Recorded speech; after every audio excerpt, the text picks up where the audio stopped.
د بېنظیرې کفالت پروګرام نوی قسط چې دی هغه شروع شوی دی خو دې ځل به دا قسط ځینې نوي کسان دي هغو ته به دا میلاویږي ځینې به دې زاړه کسان چې هغو ته به دا روپۍ چې دي دا به نه میلاویږي نو هغه کم نوي کسان دي چې دا روپۍ ورته میلاویږي او کم زاړه کسان دي چې هغو ته به دا روپۍ نه میلاویږي هغه راته به دې ویډیو کې هم خو د هغې لپاره چې دی ویډیو به پوره ګورئ یو لایک شیر کمنټ چې دی ویډیو له به لازم ورکوئ دا ویډیو معلوماتي ده نو مخکې شیر کوئ چې نورو کسانو ته هم ورورسي نو د بېنظیرې کفالت د 9000 روپو قسط چې دی هغه شروع شوی دی کم زاړه کسان چې دي هغه اوس خپلې روپۍ چې دي راغستی شي نو ځینې داسې زاړه کسان دي چې هغو ته به دا روپۍ نه میلاویږي هغې کسانو ته به نه میلاویږي د کمو کسانو ته چې دا میسیج راغلی چې تاسو خپل سروی چې دی هغه دوباره وکئ که کمو کسانو ته دا میسیج راغلی نو هغه به خپل سروی کوي نو را روان قسط چې دی هغو ته به میلاویږي خو دا قسط چې دی دا هغو ته نشي میلاویدلی د دې د وجې نه به ورته نه میلاویږي ځکه چې هغو دا نوی قانون شروع کړی دی چې اوس د کمو کسانو تر اوسه پورې 2 کاله اوس هغه وایي چې موږ 3 کاله کوو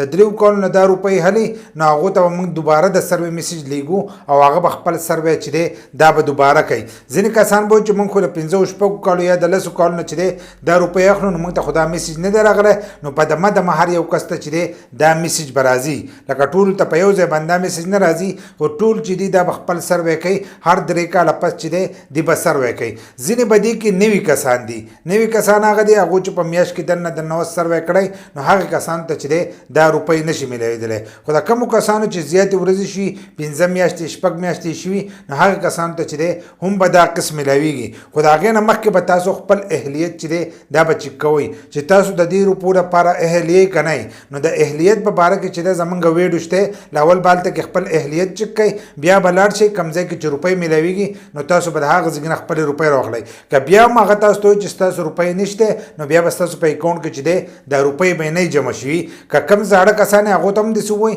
چې ستاسو روپۍ نشته نو تاسو چې دی بیا یو څو ورځې دې ته صبر وکړئ او یو څو ورځې پس چې تاسو بیا لاړ شئ انشاءالله چې ستاسو په اکاونټ کې به دغه روپۍ چې دي دا به جمع شي کله چې دا روپۍ شروع شي نو دا لږو کسانو ته چې دی په اکاونټ کې جمع کېږي داسې نه کېږي چې په یو ځای باندې ټولو کسانو ته چې دی په اکاونټ کې دا روپۍ جمع شي نو لږو کسانو ته دا جمع کېږي نو د ځینې کسانو په اکاونټ کې دا روپۍ نه جمع شي نو هغو ته بیا دا مشکله راځي هغه وایي موږ ته دا روپۍ چې دی دا نه میلاویږي زموږ کارت چې دی بلاک شوی نو ستاسو کارت نه بلاک شوی خو ستاسو په اکاونټ کې چې دی دا روپۍ نه جمع شي نو د هغې لپاره به لږ صبر کوئ بل دا خپل اهلیت په چک کوئ که تاسو د دې لپاره اهل یې نو هلو به روپۍ میلاویږي داسې نه چې تاسو دی د نوي سروي دپاره ټایم درکړی اوس ډاینامیک سروی چې دی هغه دوباره شروع شوی په هغې کې هغه زاړه کسان چې دي هغه هم ځان رجسټر کولی شي نو د هغې لپاره به تاسو خپل رجسټریشن چې دی دا به دوباره کوئ نو بیا به را روان کم قسط چې دی هغه به تاسو ته میلاویږي دا قسط خو ستاسو نه مس شو خو را روان کم قسط چې دی به تاسو ته میلاویږي خو چې تاسو کله د هغې لپاره اهل شئ په هغې کې بیا تاسو له نمبر درکوي